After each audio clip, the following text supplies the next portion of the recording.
Continuamos con el desarrollo de la sección número 15 del proyecto Smart UGB. En esta ocasión vamos a trabajar la lección 1.4, denominada composición de funciones.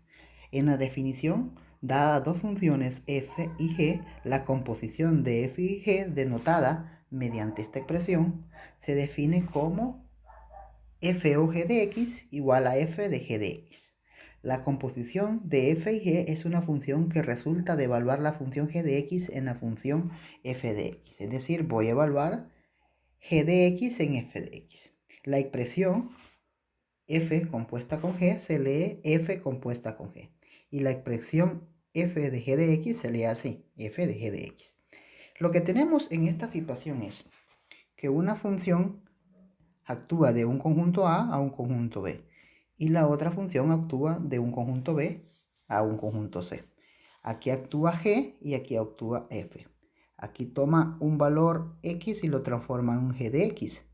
Y luego F lo toma G y lo transforma en F de G de X. Y así se hace la composición de funciones.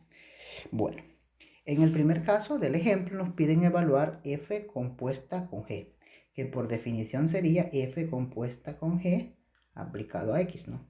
Que se define como f de g de x. Pero ¿quién es g de x? G de x es x menos 3. Entonces lo que tengo es f de x menos 3.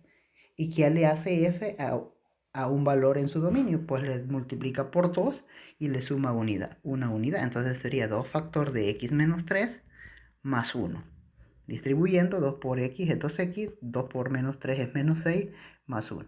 Menos 6 más 1, eso es menos 5. Esto es 2x menos 5. Y en el otro caso nos piden g compuesto con f, que por definición se escribe g compuesto con f de x, que es g de f de x. En este caso, ¿quién es f de x? Pues en f de x es 2x más 1. ¿Y qué le hace g a un valor que toma en su dominio? A ese valor le resta 3. Entonces, 2x más 1. Y a este valor le voy a restar 3 unidades. Y esto sería 2x más 1 menos 3. Y 2x más 1 menos 3 se transforma en 2x porque 1 menos 3 eso es menos 2. Entonces esto sería 2x menos 2.